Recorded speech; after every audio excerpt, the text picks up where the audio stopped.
Good morning বন্ধুসকল, সুপ্ৰভাত। তো বন্ধুসকল, আজি স্কুল আহিলোঁ। দুদিন মাজতে বন্ধ পাইছিলোঁ। ভাবিছিলোঁ দুটা ভাল সুন্দৰ ভিডিঅ' বনাম আৰু বিষয়বস্তুও ভাবি থৈছিলোঁ, কিন্তু কি হ'ব, ঘৰতে অসুস্থ হৈ পৰিলোঁ। অসুস্থ হৈ পৰাৰ কাৰণে সেই দুদিন মই ভিডিঅ' বনাবই নোৱাৰিলোঁ। ঠিক আছে, তো আজিও ইমান ভালকৈ ভাল পোৱা নাই, শৰীৰটো অসুস্থ হৈ আছে। তথাপি কৰ্ম কৰিবই লাগিব। স্কুল খোল খালে যেতিয়া বাইদেউক আনিবই লাগিব, সেইকাৰণে নিজৰ কৰ্ম কৰিবৰ কাৰণে ওলাই আহিলোঁ। তো ভাবিছোঁ আজি এটা সুন্দৰ ষ্টৰি আপোনালোকলৈ আগবঢ়াম। তো আহক, দেৰি নকৰি ষ্টৰিলৈ যাওঁ। কওঁতাজনে সুন্দৰ কথা কৈ গৈছে। পিতাই কোনোদিন নকয় টকা নাই বুলি, আৰু মায়ে নকয় মই অসুস্থ বুলি। এই দুটা মিছা কথাৰ বাবেই সংসাৰখন সুন্দৰকৈ চলি গৈ আছে। তো বন্ধুসকল, এজন ডাঙৰ ব্যৱসায়ী আছিলে, এজন ধনী ব্যৱসায়ী আছিলে, অজস্ৰ ধন সম্পত্তি আছিলে, আৰু সেই ব্যৱসায়ীজনৰ একমাত্ৰ পুত্ৰ সন্তান আছিলে। কিন্তু সেই পুত্ৰ সন্তানৰ মাক নাছিলে, মাকৰ মৃত্যু হৈছিল। মাকৰ মৃত্যু হোৱাৰ বাবে ব্যৱসায়ীজনে নিজৰ পুত্ৰক তুলি তালি ডাঙৰ দীঘল কৰিছিলে, ভাল সংস্কাৰ দিছিলে, আদৰ্শ ভাল দিছিলে, আৰু সেই পুত্ৰ সন্তানো মানে ভাল মেধাৱী চোকা আছিলে, পঢ়া শুনাত ভাল আছিলে। ঠিক আছে, তো এদিন যেতিয়া সি ডাঙৰ হ'ল, পুত্ৰ সন্তানটো ডাঙৰ হ'ল, ডাঙৰ হোৱাৰ পিছত এদিন দেউতাকক ক'লে যে দেউতা, মই যদি এইবাৰ ফাইনেল এক্সামত, কলেজৰ ফাইনেল এক্সামত যদি মই টপ কৰোঁ, তেতিয়া তুমি মোক কি দিবা? তেতিয়া দেউতাকে ক'লে, তুমি যি বিচাৰা তাকেই দিম, মাত্ৰ তুমি টপ হ'ব লাগিব, ভাল হ'ব লাগিব। তুমি ভালকৈ পাছ কৰিলে তুমি যি বিচৰা তোমাৰ ইচ্ছামতে সকলো পাবা। তেতিয়া পুত্ৰ সন্তানে ক'লে যে দেউতা, মোক আমাৰ এই চহৰত এখন শ্ব'ৰুম খুলিছে, ভাল শ্ব'ৰুম, গাড়ী শ্ব'ৰুম খুলিছে, আৰু সেই গাড়ী শ্ব'ৰুমৰ এখন ভাল বিলাসী গাড়ী মোক তুমি কিনি দিব লাগিব, এখন লাক্সাৰী কাৰ এখন মোক কিনি দিব লাগিব। তেতিয়া পিতাকে ক'লে, ঠিক আছে, তুমি টপ কৰা, মই তোমাক গাড়ী এখন কিনি দিম। আৰু সেইমতেই পিতাকৰ কথা শুনি, দেউতাকৰ কথা শুনি পেলে পুত্ৰই দিনে ৰাতি কষ্ট কৰিব ধৰিলে, পঢ়াত মন দিলে।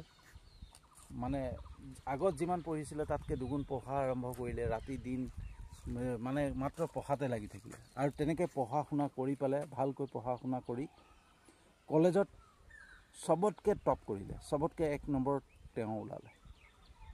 আৰু যেতিয়া টপ কৰিলে, টপ কৰাৰ পিছত লগালগ দেউতাকলৈ ফোন কৰিছে যে দেউতা, মই মোৰ কথা ৰাখিলোঁ, মই কলেজৰ ভিতৰত টপ কৰিছোঁ, এই ডিষ্ট্ৰিক্টৰ ভিতৰত মই টপ কৰিছোঁ। গতিকে তুমি তোমাৰ প্ৰতিশ্ৰুতিটো মনত আছেনে নাই? তুমি প্ৰতিশ্ৰুতিটো তুমি মোক পূৰা কৰিব লাগিব, মোক গাড়ীখন কিনি দিব লাগিব। গতিকে মই কলেজৰ পৰা বাহে বাহে লগৰ কেইটামানৰ লগত পাৰ্টি কৰিম, পাৰ্টি কৰি ঘৰলৈ যাম, ঘৰত গৈ যাতে দেখা পাওঁ তুমি মোক গাড়ীখন ঘৰত আনি থৈছা, সেই বুলি কৈ পেলাই ফোনটো থ'লে। থোৱাৰ পিছত ধুনীয়াকৈ লগৰ লগত পাৰ্টি কৰিলে। পাৰ্টি কৰাৰ পিছত ঘৰলৈ আহিলে। ঘৰলৈ আহি পেলাই মনটো মৰি গ'ল, দেখা পালে ঘৰত কোনো গাড়ী নাই। দেউতাকৰ প্ৰতিশ্ৰুতিটো নাৰাখিলে, সেই বুলি মনটো বেয়া কৰি ঘৰৰ ভিতৰলৈ সোমাই গ'ল। সোমাই যোৱাৰ পিছত দেউতাকে পালে, দেউতাকক মন বেয়া যদিও দেউতাকৰ সেই আদৰ্শটো ভাল পাইছে ন, সংস্কাৰ ভাল পাইছিলে, আৰু সেইকাৰণে গৈয়ে দেউতাকৰ ভৰিত ধৰি সেৱা কৰিলে। সেৱা কৰি পেলাই ক'লে, দেউতা, তোমাৰ কথাটো মই ৰাখিলোঁ। তেতিয়া দেউতাকে মানে ফূৰ্তিতে, আনন্দতে সাৱটি ধৰিলে। সাৱটি ধৰি কৈছে, তুমি এনেকৈ আগলৈ যোৱা, এনেকৈ ভাল কৰি যোৱা, তোমাক লৈ পেলাই মই সদায় গৌৰৱ কৰোঁ। এই বুলি কৈ পেলাই দেউতাকে এটা গিফ্টৰ বাকচ হাতত দি দিলে। এয়া তোমাৰ গিফ্ট, তুমি বিচৰা গিফ্ট, এয়া তোমাক দিছোঁ বুলি কৈ পেলাই ল'ৰাটোৱে গিফ্টৰ বাক্সাটো লৈ ভিতৰলৈ গুচি গ'ল। মনটো বেয়া, গাড়ীখনৰ কথা কৈছিলে, গাড়ীখনটো নিদিলে। গাড়ীখন ঘৰৰ আগফালে পাম বুলি আহিছিলে, কিন্তু গাড়ীখন নাপাই মনটো দুখত দেউতাকে যোনটো গিফ্ট দিছে সেই গিফ্টটো লৈ পেলাই ভিতৰলৈ সোমাই গ'ল। ভিতৰলৈ সোমাই গৈ পেলাই গিফ্টটো আনবক্স কৰিলে, খুলি পেলাই দেখা পালে যে গিফ্টৰ ভিতৰত এখন ভাগৱত গীতা আছে। ভাগৱত গীতাখন দেখা পাই পেলাই মনটো মৰি গ'ল। মনটো মৰি পেলাই এখন চিঠি ল'লে, চিঠি মানে কাগজ এখন ল'লে, আৰু কাগজখনত চিঠি এখন লিখিলে যে দেউতা, মই মোৰ প্ৰতিশ্ৰুতি ৰাখিলোঁ, তোমাক কোৱা দৰে মই টপ কৰিলোঁ, চবতছে আগত গ'লোঁ, চবতকৈ মই আগত মানে নাম কৰিলোঁ, কিন্তু তুমি তোমাৰ প্ৰতিশ্ৰুতি নাৰাখিলা। তুমি মোক গাড়ীখন দিম বুলি নিদিলা। আজি যদি মা জীয়াই থকাহেঁতেন মোক সেই দুখ নিদিলে হয়, মোক মায়ে গাড়ীখন লৈ দিলে হয়, কিন্তু তুমি মই একমাত্ৰ বস্তু এটা বিচাৰিছিলোঁ, সেইটোকো তুমি নিদিলা। গতিকে ক্ষমা কৰিবা, মই এইখন ঘৰ এৰি গৈছোঁ আৰু মই কষ্ট কৰিম, কাম কৰিম, আৰু কাম কৰি পেলাই যোনদিনাখনে এনেকুৱা এখন গাড়ী নিজেই কিনিব পাৰোঁ, সেইদিনাখনেহে মই ঘৰলৈ আহিম। তুমি মোক বেয়া নাপাবা।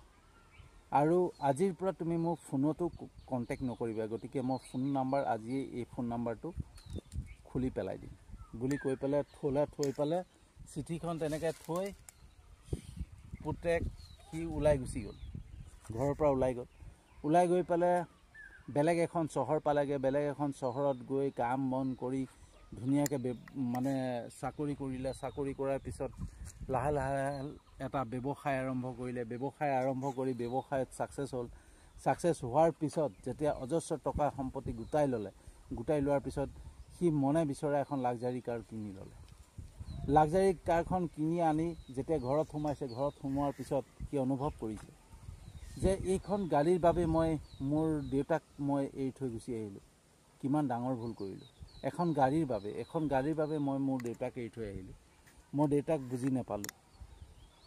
মই ভাবিলোঁ গাড়ীখনেই ডাঙৰ, কিন্তু মোৰ গাড়ীখনতকৈও ডাঙৰ মোৰ দেউতা। আজিহে গম পাইছোঁ। কাৰণ আমি যেতিয়া বস্তুটো নাথাকে নহয় বন্ধুসকল, তেতিয়া অনুভৱ নকৰোঁ, ঠিক আছে। যেতিয়া বস্তুটো আহি পাই যাওঁ তেতিয়াই গম পাওঁ যে এই বস্তুটোতকৈ আমাৰ ঘৰৰ মানুহৰ কিমান ইম্পৰ্টেণ্ট, যিজন জ্যেষ্ঠ তেওঁ কিমান ইম্পৰ্টেণ্ট, সেইদিনাখনে বুজা পাওঁ। যেতিয়া আমি যোনটো বস্তু এচিভ কৰি লওঁ, এচিভ কৰাৰ পিছতহে গম পাওঁ যে এইটো আমাৰ কাৰণে সামান্য এটা বস্তু, ঠিক আছে। সেই তেনেকৈ সি পুতেকে সেইটো অনুভৱ কৰিলে যে যোনটো বস্তুৰ কাৰণে মই দেউতাক এৰি থৈ আহিলোঁ, সেই বস্তুটো এটা নগণ্য বস্তু, কিন্তু দেউতাক মই সেইকাৰণে দুখ দি পেলাই এৰি থৈ আহিলোঁ।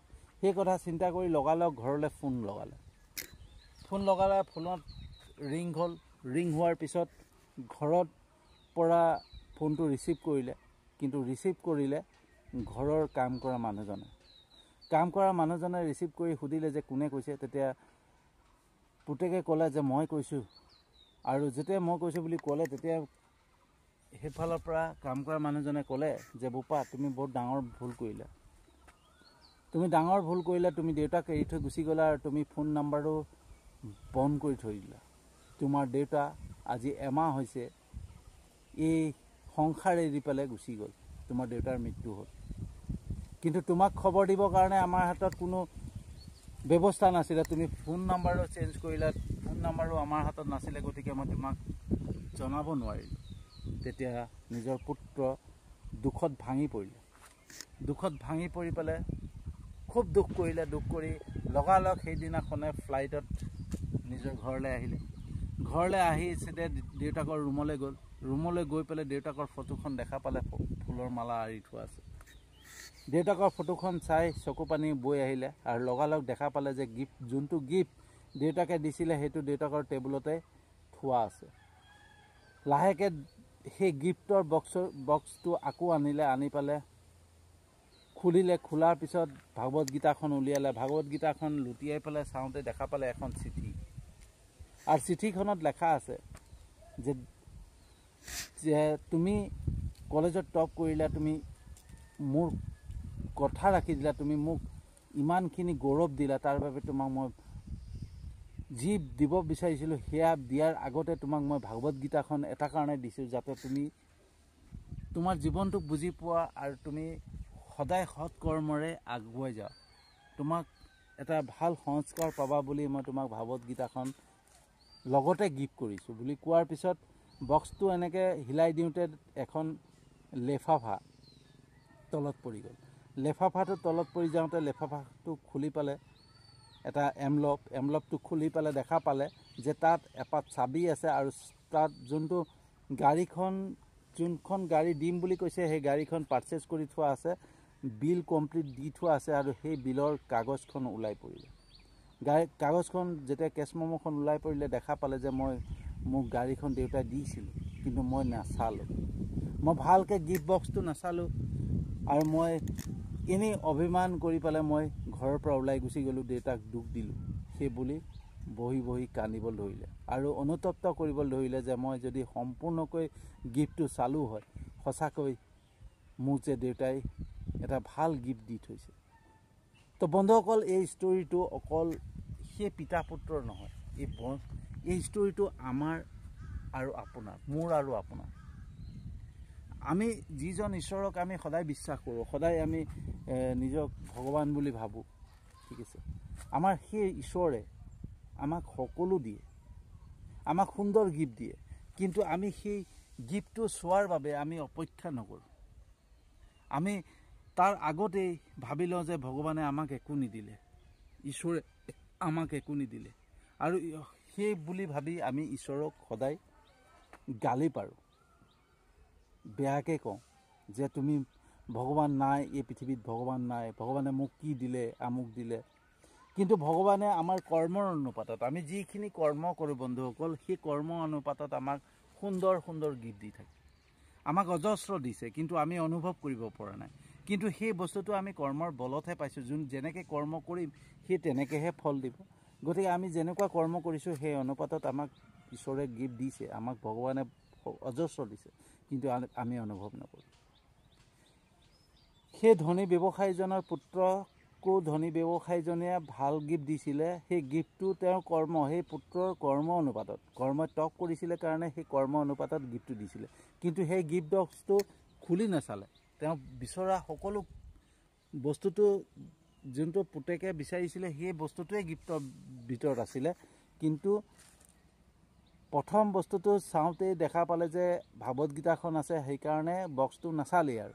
কিন্তু বক্সৰ ভিতৰত যে আৰু এটা চাবি পাতো আছিলে, সেই বস্তুটো লক্ষ্যই নকৰিলে। সেই তেনেকৈ আমি জীৱনত ভগৱানে আমাক আমাৰ কৰ্ম অনুপাতত, আমি যেনেকৈ কৰ্ম কৰিম সেই কৰ্ম অনুপাতত আমাক অজস্ৰ বস্তু দিয়ে, কিন্তু সেই বস্তুখিনিক আমি অনুভৱ নকৰোঁ যে আমাক এইখিনি দিছে, আৰু কোনোদিন আমি ধন্যবাদ নিদিওঁ। গতিকে বন্ধুসকল, আমি যি পাইছোঁ, ঈশ্বৰৰ পৰা যি পাইছোঁ, ভগৱানৰ পৰা যি পাইছোঁ নহয়, তাক লৈ পেলাই সদায় ধন্যবাদ জনাব লাগে, সদায় কৃতজ্ঞ হ'ব লাগে।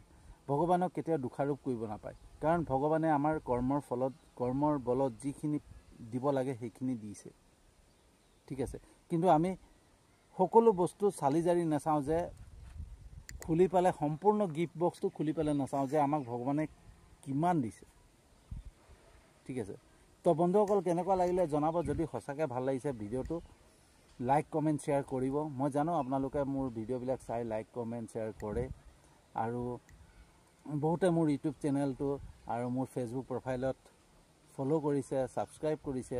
তাৰ বাবে সকলোকে মোৰ আন্তৰিক ধন্যবাদ। আৰু যিসকলে কৰা নাই তেওঁলোকক মই অনুৰোধ জনাওঁ, প্ৰাৰ্থনা জনাওঁ, যাতে মোৰ ইউটিউব চেনেলটো ছাবস্ক্ৰাইব কৰি দিয়ে আৰু মোৰ ফেচবুক প্ৰফাইলটোত ফ'ল' কৰে, যাতে আপোনালোকৰ অকণমান উৎসাহ পালে আৰু দুগুণে সুন্দৰ সুন্দৰ ভিডিঅ' আপোনালোকলৈ আগবঢ়াই যাব পাৰোঁ। ইয়াকে কৈ আজিৰ ভিডিঅ'টো সামৰণি মাৰিছোঁ, আৰু এটা নতুন বিষয়বস্তু লৈ আহি আছোঁ।